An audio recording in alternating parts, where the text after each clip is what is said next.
कल बड़ा ऐतिहासिक दिन था। ऑपरेशन सिंदूर पर चर्चा थी। लोग सत्ता पक्ष से कुछ बहादुरी की बातें सुनना चाहते थे, हिम्मत की बात सुनना चाहते थे, लेकिन सत्ता पक्ष ने, मोदी जी ने बहुत निराश किया।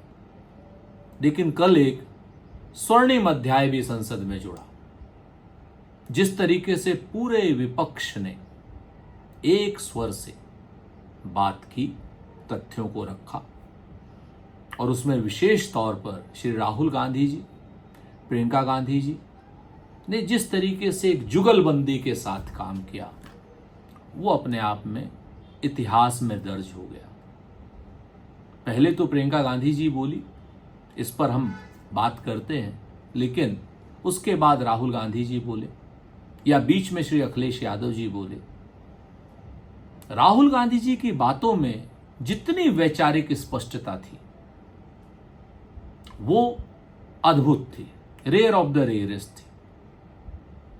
पूछने का तरीका, तथ्य, सत्य, और जिस तरीके से उन्होंने राजनाथ सिंह जी से घेर कर पूछा कि भाई 22 मिनट में आपने ऑपरेशन सिंदूर खत्म कर दिया था, क्योंकि 30 मिनट में तो डीजीएमओ ने बात कर ली थी उनसे, और ये बात राजनाथ सिंह जी ने बताई सदन को कि हमने ये ऑपरेशन कर दिया डीजीएमओ पाकिस्तान, अब हम आपके सैनिक ठिकानों पर हमला नहीं करेंगे। इसका मतलब ऑपरेशन सिंदूर आपने 30 मिनट में रोक दिया। स्तब्ध थी सदन इस नई जानकारी को पाकर के। सदन को ही नहीं, पूरे देश को पता चल गया था कि ऑपरेशन सिंदूर का सच, ऑपरेशन सिंदूर में जिस तरीके से भ्रमित लोगों को हमारे राजनीतिक नेतृत्व ने किया, वो क्या था। उसके बाद राहुल गांधी जी यही नहीं रुके।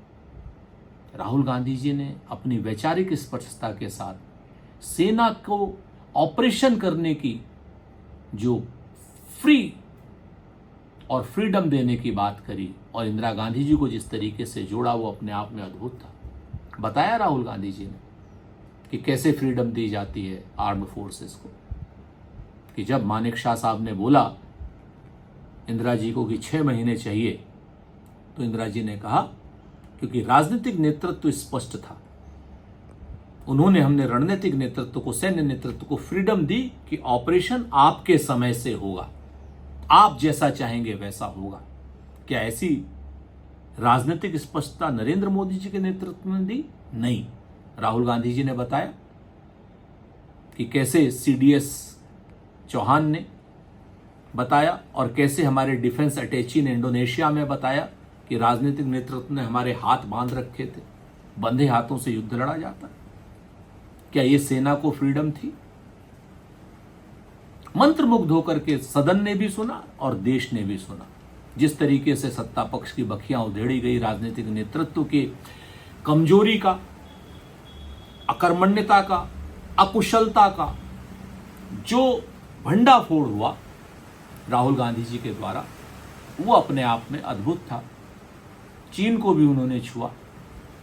चीन के जो जिस तरीके से चीन ने सपोर्ट किया पाकिस्तान को, हथियारों से, सॉफ्टवेयर से, रणनीतिक रूप से, ऑनलाइन लग करके हमारे यहाँ पर जिस तरीके से चीन ने जासूसी कराने की कोशिश की, सारी बातें राहुल गांधी जी ने भी रखी, और उसके बाद अखिलेश यादव जी ने भी बड़ी स्पष्टता के साथ वो सारी बातें रखी। अब बारी आती है प्रियंका गांधी जी। इसी जुगलबंदी की सबसे महत्वपूर्ण कड़ी प्रियंका गांधी जी आती है। प्रियंका गांधी जी ने ऑपरेशन सिंदूर से पहले हुई घटनाओं, यानी 22 अप्रैल से हुई घटनाओं को सिलसिलेवार ढंग से रखा। देश के मन को छुआ, परिवारों को छुआ, संसद को छुआ। संसद सदस्य चाहे सत्ता पक्ष के हो चाहे प्रतिपक्ष के हों, स्तब्ध होकर के, चुप रह करके, मंत्रमुग्ध होकर के सुनने को मजबूर थे। प्रतिपक्ष मंत्रमुग्ध होकर के सुन रहा था और सत्ता पक्ष स्तब्ध होकर के सुन रहा था। जिस तरीके से उन्होंने हमारे शहीदों को 26 में से 25 भारतीय बताए और सत्ता पक्ष उनको हिंदू हिंदू कहता रहा, और एक एक करके जो प्रियंका गांधी जी ने सबका नाम लिया, जिसमें हिंदू भी थे, मुसलमान भी थे, उन्होंने कहा कि नहीं, ये सब भारतीय थे।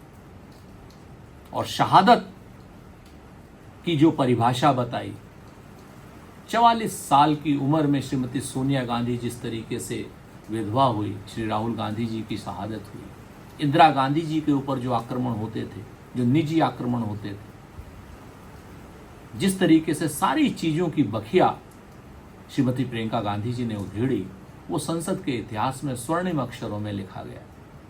सत्ता पक्ष बेबस नजर आ रहा था। सत्ता पक्ष की अगर आप बात करें तो नरेंद्र मोदी जी के पास 50 साल पहले या 1962-63 में जब नेहरू जी का देहावसान हुआ, उनको कोसने के अलावा उनके पास कुछ भी नहीं था। क्या नेहरू जी नीचे आकर के जवाब देंगे नरेंद्र मोदी जी? 1950 के आसपास पटेल जी का निधन हो गया था। अमित शाह जी उनको 1960 तक जिंदा कर रहे थे। संसद में सत्ता पक्ष के पास बोलने के लिए कुछ नहीं था, सिर्फ और सिर्फ नेहरू जी को बुरा भला कहना और कांग्रेस को बुरा भला कहने में ही ऑपरेशन सिंदूर की वो सफलता मान रहे थे। और जिस तरीके से श्री राहुल गांधी जी ने ट्रंप को लेकर के घेरा, नरेंद्र मोदी जी के पास कोई जवाब नहीं था। हम सवाल ट्रंप के लिए कर रहे थे राहुल गांधी जी, नरेंद्र मोदी जी जवाब नेहरू का विरोध करके दे रहे थे। तो कल का दिन सदन का अपने आप में एक स्वर्ण अक्षरों में लिखा जाएगा कि कैसे विपक्ष, जनता जुड़ करके एक उन्होंने बड़ा काम किया। काश इसमें हमारी मीडिया भी जुड़ जाती तो आज देश भर में, गली गली में, गांव गांव में, नगर नगर में, डगर डगर में चर्चा हो रही होती। लेकिन दुर्भाग्य है इस देश का कि मीडिया ने अभी भी अपनी रीढ़ की हड्डी नहीं सुधारी है।